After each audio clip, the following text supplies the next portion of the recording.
What's going on, guys? My name is Steve. Thank you for stopping by my channel. Today we're going to be reacting to what the US would be like if America lost the revolution. I came across this video and I thought this would be a really interesting thought experiment. What would America look like today if it had lost the Revolutionary War? Obviously, it would be quite a bit different, I'm sure, but in what ways, I'm not really sure. This is something I've never really thought about before, but I definitely think this will be a very interesting video to check out. So anyways, guys, let's just go ahead and dive in and look at what the US would be like if America lost the revolution. The battles of Lexington and Concord. The opening shots of the American Revolution pitting a scrappy colonial army against the might of the British Empire. It was the culmination of years of harsh treatment from the English forces, including the massacre of peaceful protesters in Boston and the tax hikes that led to the Boston Tea Party. And the world watched as the ultimate underdogs led by George Washington turned back the forces of Great Britain and created a new country, the United States of America. You know, I've never really thought about it like this before, but considering America was originally a British colony, the American Revolution was ultimately cousins fighting against cousins. It's just really interesting when you think about it like that. Anyway, let's continue. But what if it didn't work out that way? 700 British soldiers had been sent to destroy colonial supplies 700? and cut off the rebellion That's before it? it could start. I thought it was more than that. Warning was given by Paul Revere and the other riders of the British arrival. But in this timeline, a stray butterfly spooked the horses of the warning team, keeping them from ever reaching their destinations. The British swept in and captured the arms caches and arrested the ringleaders planning to fight the British. Prominent founding fathers like George Washington and Benjamin Franklin were interrogated by the British, likely disavowing all involvement, but one thing was sure: there would not be an American Revolution in this timeline.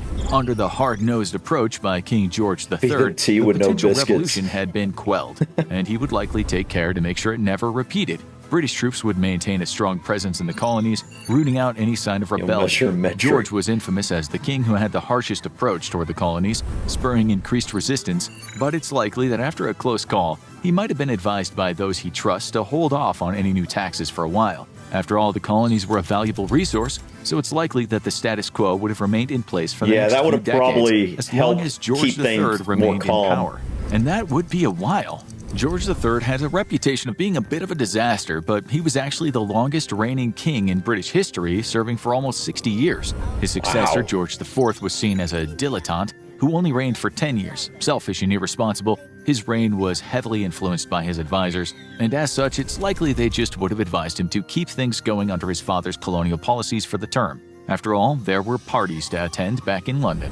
But back in the colonies, things have changed a lot. Many of the founding fathers who defined the march to independence have since passed away, with Franklin and Washington. So the leaders basically would have been gone. On history they did in our timeline. However, it's likely an independence-minded movement continues in the colonies, focused less on fighting for independence than on developing the colony's culture, and they have a lot of room to do it in. While the original United States post-revolution was only composed of 13. Okay, that makes sense. Yeah, there would have still been that movement to kind of probably separate themselves in a way from the people the king they perceive to be an oppressor. That's what I'm guessing anyway. So there still would have been that movement. It just the main leaders of that movement would have been gone.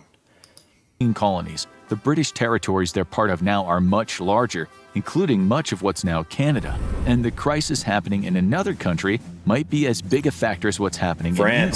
While the American Revolution didn't happen in this timeline, odds are another revolution did, the French Revolution. The circumstances there were primarily driven by poverty and populist rage against an out-of-touch monarch. And while it's possible that the American events helped to influence it, they also quickly spiraled out of control, and the Americans who supported it in our timeline were rather ineffectual at pushing it in their direction. And some were even imprisoned for their efforts. So odds are that Danton and Robespierre still rose, and the king and Marie Antoinette still wound up facing Madame Guillotine. And the Reign of Terror still sent France into chaos until it fell, leading to the rise of Emperor Napoleon. And that would give Britain the leverage it needed.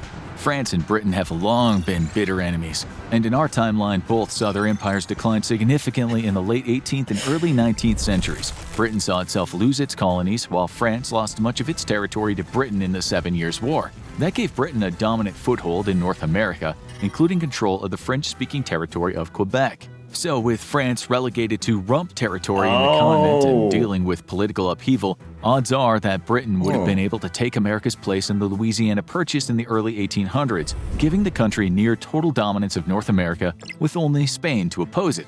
But the dominant country would be able to face a major challenge. The United States' history was largely one of expansion for most of its first 70 years. So something I just noticed. Okay, so you see here how, the British would have basically had control over, a large portion of Canada at that point and America, right? So you also have to wonder, in this timeline we're talking about, Canada is probably affected as well because, the British would have control over both America and this portion of Canada at the same time. And so it's likely that the trajectory of both America and Canada would have gone more in a uniform direction, if you will. But a major crisis was brewing: slavery. The new country chose to keep the oppressive institution to appease the southern states, although it did abolish the slave trade in 1807. This just led to it creating harsher rules to keep its enslaved population in perpetual bondage. It wasn't until the 1860s, after a brutal civil war, that the United States abolished slavery, and even then it was over a century before the system of racial oppression in the South would be addressed. But in this timeline, things would be very different.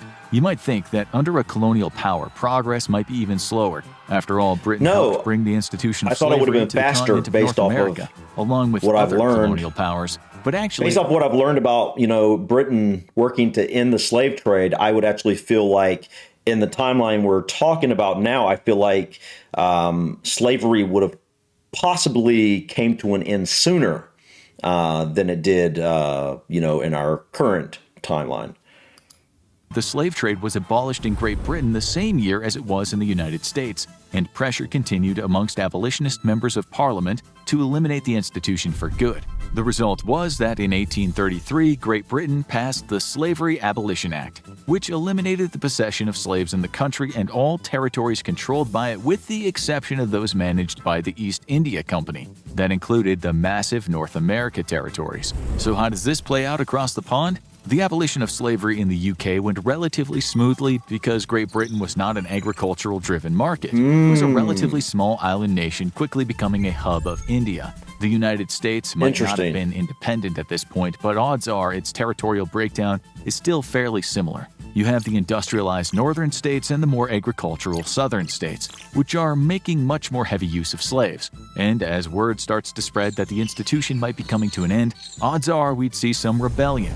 And instead of a civil war, it's time for the American Revolution 2.0. Things could have been very different if the United States lost an extended revolution back in the 1770s, but in this timeline, it was crushed with relatively little effort by the British. That means that the colonies would have been allowed to develop at their own pace under the oversight of the Crown, and they likely have all their own governors and local political figures. I hadn't even thought about that. That's true. A large portion of the population at the time, especially in the South, would have liked to have kept slavery, and the British government would have disagreed with that at that point, right? And so they would have, been a second, like you said, a 2.0 Revolutionary War based off of slavery instead of the Civil War. Impossible to know if someone who is a governor or a senator in the U.S. would still be prominent here, but there are some figures who are such major players who are so determined to make their voices heard that it's almost impossible to imagine they wouldn't emerge in any circumstance. And so enters John C. Calhoun into the fray. The fiery South Carolina radical rose to prominence in the United States as the only vice president to lead a rebellion against his own president, supporting South Carolina in a dispute with the federal government over tariffs. He would later emerge as one of the most prominent figures in the lead-up to the Civil War, refusing any concessions to abolitionists and advocating for secession if the institution of slavery was infringed upon. He would die 10 years before the Civil War began, but his fiery speech in Congress is seen by many as the turning point where conflict was inevitable. And in this timeline, the crisis over slavery happened several decades earlier. Instead of being a dying old war horse in 1850, Calhoun is a hale fire breather of 51 in 1833, when the word of the Slavery Abolition Act filters down from Parliament. Odds are he's a powerhouse in South Carolina colonial politics, perhaps even the governor, and he proved that he was anything but shy when it came to opposing the government. So odds are good that when the attempt to persuade the crown out of passing the bill failed, he would be ready to defy them and try to create the Confederacy 30 years early. But this would be a very different conflict. The map of the country looks a little different in this timeline, Yes, true. with the much larger territory of Canada joining it. However, That's what I was trying to get at. It's like this is like one country or something. It's interesting. So Canada and America would ultimately possibly be the same country. That's interesting. it's unlikely that Great Britain would have been quite as involved in the southern border and looking to take territory from Spain. So it's possible that Texas would not be a part of the United States. This means the Confederacy is little more than a rump state consisting of the southern states from Virginia to Florida against one of the biggest empires the world has ever seen. Yeah, While that's true. in the U.S. Civil War, the two territories were relatively even, with the Confederacy winning key early victories and even making inroads into the North in places like Pennsylvania. The odds are this time the war goes much more quickly because the British are coming. The early rebellion would likely be fierce and take colonists by surprise. The odds are the southern troops might be able to take some territory to defend their region, because the North would not be expecting a fight from their fellow colonies. But when word got back to the Crown about what was going on, they would be likely to respond fiercely, while the United Kingdom stayed neutral in the Civil War and even considered giving aid to the Confederacy to weaken their old enemies. This time, the whole force of the British Empire would be bearing down on the rebels. And the man in charge would have a big role in it. That would be a George big IV difference. passed away in 1830 and Wow. left no heirs, so his successor was William IV, his younger brother, and one of the oldest monarchs to ever take the throne at 65. But while he only reigned for 7 years due to his age, he was one of the most consequential kings of the era. A reformer and a strong leader, he approved of the abolition of slavery and also restricted child labor and improved the welfare system. However, he believed in keeping the British Empire strong and would not take well to a rebellion. And the Second American Revolution would go down just like the first. The early successes of the Southern Rebellion would be short-lived, as reinforcements streamed over from Great Britain and delivered arms and soldiers. Any colonial resistance would be met with far superior forces, and the odds are that the Southern slaveholders would suffer heavy losses early on.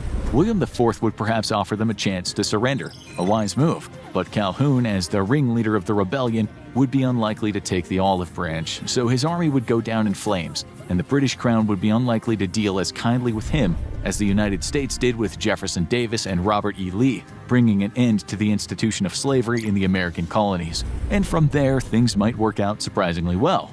The path to abolishing slavery in our timeline was bumpy, with the assassination of Abraham Lincoln kneecapping efforts to enforce racial equality and a compromise over a possibly stolen election a decade later, leading to the end of most Reconstruction efforts. This would lead to a century of racial oppression and segregation in the South. But in this timeline, the British would be responsible for overseeing the aftermath, and they would likely keep tighter control of the southern colonies. The aid of the northern colonies in the war effort would mean the colonies as a whole wouldn't be punished, but the rebellious territories would likely see a heavier British presence for a long time. And any local officials who aided in the rebellion would likely see themselves forced out of power permanently. But a lot of this would have to do with a new figure. The elderly William IV would be dead by 1837, and he would be replaced by not another king, but by his niece Victoria, in the latest complex succession. Victoria took office at only 18 years old, and her reign was one of the most consequential in British history. She was known as a strong supporter of British expansionism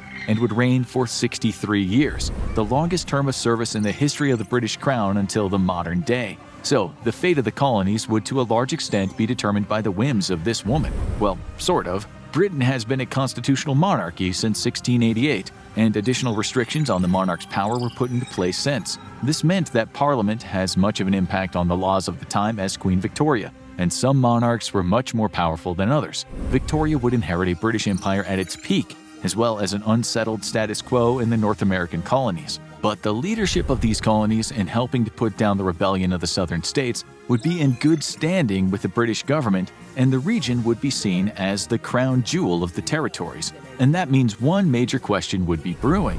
We all know how the United States gained independence in our timeline, but what about Canada? It was a much more sedate affair, with the British territories holding conferences to ask for independence and negotiating an exit from the United Kingdom.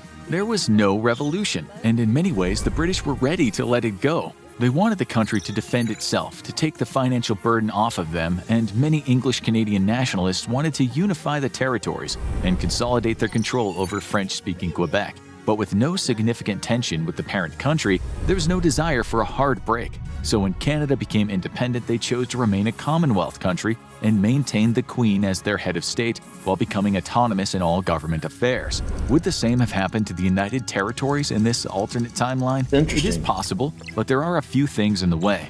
For one, the United States is much more fertile territory and had many more resources than Canada. Almost doubling the territory gives Britain almost an entire continent to control, but it also means higher cost to administer the territory. The odds are that Victoria and Parliament would be open to these negotiations for independence, but they might drive a harder bargain, wanting preferable trade deals long-term with the new country to ensure access to its resources. Whatever the terms of the deal, odds are they would be preferable to what had been imposed on them by the British Crown as a colony. And so this new country is born into a whole different world. In an instant, the United States of North America was born and became the largest country in the world by sheer space, containing all the territory of Canada and much of the modern-day United States. It would have the benefits of decades of buildup from the British Empire, as well as the scars of a recent rebellion. But in this time of growth, it's not the only country in North America to benefit. With the American Revolution never happening, Spain likely had the Southwest mostly to itself. Without the boost of the American Revolution to the hopes of the colonized countries worldwide, would Mexico have successfully won its own war in 1821? The Magic 8-Ball says, outlook cloudy. So it's possible that the Southwest North America would still be dominated by the Spanish crown, holding not just Mexico, but most of what's the American Southwest today. So is another war brewing? Probably not. While the territories of North America did eventually gain independence, they're all far from abandoned by Great Britain. That's crazy to think of the U.S. and Canada being one country, but you're missing, Texas, Arizona, New Mexico, part of California. That's wild, man.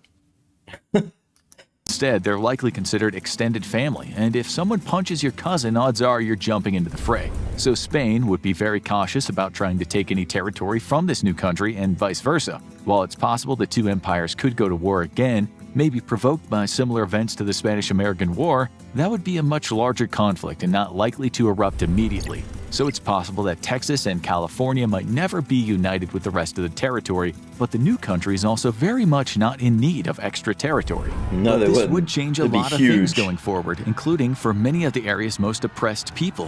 What would happen to the Native Americans in this new status quo? It wouldn't be all sunshine and roses, since the British, like all colonial powers, were responsible for mass displacement and murder. But certain key atrocities might have been averted. There was never a President Andrew Jackson in this timeline, so there was never a trail of tears. Much of the United States' worst atrocities toward natives happened in the Rush West, which would have happened in a much more orderly method in this timeline. However, the US and Canada shared certain atrocities, such as the residential schools where native children were taken from their parents and forcibly educated to behave more like white people. Those would still exist here under the British and the new government, but there's hope for a better future. Today, Canada's programs of reparations and autonomy for natives go further than the US, and that might carry over in the Union. But what about the victims of slavery? Well, for one thing, slavery ends 30 years earlier. That's generations of people who aren't born into bondage. The worst of segregation never happens as well, but for the millions of people who become free when slavery ends, things would likely turn out very differently. The British control huge swaths of territory in Africa and the Caribbean, and the odds are they might offer some former slaves, especially those taken near the end of the slave trade, the choice to stay in the territory or return to their homeland. It's impossible to know how many would take the offer, but odds are most would not want to be displaced if they had built a life here. So today's country might be an equally diverse place, but one without the century of racial tension that culminated in the growing pains of the civil rights movement. And in some ways, history bends toward the same end. The territory did eventually gain independence, but with much less bloodshed. And most of European history proceeded apace, including eventually the World Wars. The growing tension between Germany and the rest of Europe would still have happened, but with one big difference: the closer ties between the nation taking up most of North America and its former colonial power. In our timeline, Britain was largely left alone to fight the German-aligned forces sweeping across Europe, for the first part of both wars, and it took major provocations to get the United States involved. A dirty German-Mexican deal the first time, and Pearl Harbor the second. But this time, as a Commonwealth nation, we likely would have been eager to get involved and help Great Britain. Canada entered both wars long before the United States, that's true. and the added forces might have helped win World War I, and potentially ended Hitler's reign several years before the Allies were able to in our timeline. Which then raises the question, would it have been better if the United States didn't win its independence by revolution? It's unlikely that Britain would have kept the colonies forever, and even far-flung colonies like Australia gained their independence peacefully eventually. Part of this was the natural decline of the British Empire, but many countries were able to negotiate for an exit and the benefits of Commonwealth status without conflict. Some countries weren't so lucky in the modern era, including Kenya, which fought a difficult battle for independence in the 20th century. But a country largely seen as an extension of Britain would have had an easier go. So what would the country look like now? Wow. Well, for one thing, it would be the That's largest huge. country in the world. Combining Canada and the United States makes it larger than Russia. And while there's no guarantee that it would have all the territories in the Southwest by now, it's likely to have expanded somewhat. Both the United States and Great Britain are strong economies, so this new country would have had the same strong infrastructure to build off. Of course, not everything would be sunshine and roses. All of the United Kingdom, Canada, and the United States still have problems with the treatment of non-white residents in their countries, and any colonial power will be dealing with its past sins for a long time. But it would likely stand alone as the world's greatest power. The United States is arguably the world's only superpower today, but the odds are good that Great Britain would have had much more power and influence than it does in our timeline.